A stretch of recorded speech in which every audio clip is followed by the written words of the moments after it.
Tucked away in the southern end of the rock, Europa Pool is a must for its regulars in the summer.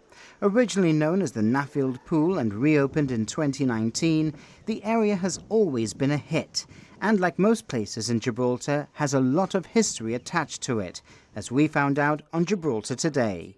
This was the quarry, okay? Now before this became a quarry, it used to be called the Devil's Bowling Green from the days of the Great Siege.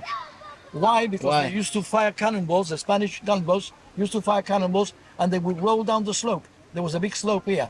And seeing all these cannonballs rolling down the Devil's Bowling Green, at the turn of the century in 1900, when they decided to build a dockyard, they needed a lot of infill to reclaim land. And one of the biggest quarries was this one, the cliff behind me there. This was all removed. It was huge, and everything was taken to build the dockyard. The two tunnels we see as we come through, they are railway tunnels. There were locomotives taking all the rubble in carts from the railway, because we had a railway which went all the way around Gibraltar to Catalan Bay, believe it or not. Now, through the years, this place was used for, I've got old photographs of a cricket pitch. They used to play cricket here. There's a tunnel behind me here, where the water pipes are now. That's called the Cable and Wireless Tunnel, which comes out at Europa Point. That was the only tunnel at the time. And eventually, during the Second World War, they built a prisoner of war camp here for the German prisoners of war. This was a prisoners of war camp? Yes, I've got the photograph with all the Nissen huts at the prison camp.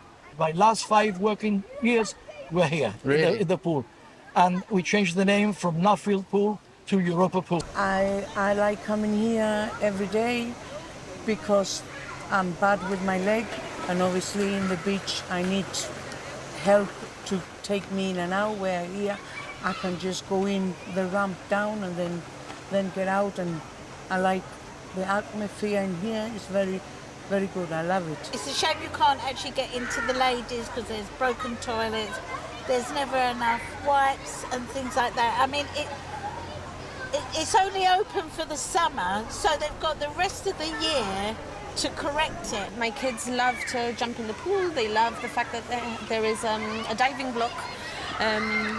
But as a practical standpoint, it's very accessible.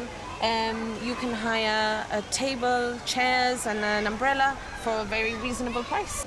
The one thing that we have to say, I've noticed that we have to be careful about, is the elderly in the shallow end, who are a lot more vulnerable to accidents or incidents, especially when we have got the accessibility ramp here, which is a huge plus, of course. It's a big plus. I can't but that's why there are more elderly people here. There's more elderly.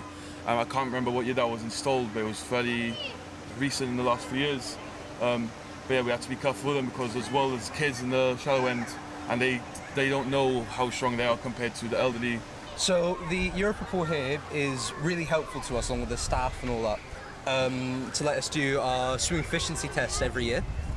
And the reason we want to do the swim efficiency test every year is so we can go on to do our annual barbecue and go and partake in the annual cardboard boat race every year, which we end up needing to swim because we tend to sink a lot. You'll be there this Saturday? Yes, we will be there this Saturday. So when it comes to actually doing the swim efficiency test, we offer 2 different variants of the course, the advanced and the intermediate. So, positives and negatives at Europa Pool, a place to train and also to have fun. In the heat of the summer, there's nothing cooler than being poolside, and as we found out today, Europa Pool serves many functions, while also continuing to tell the ever-unfolding history of the rock.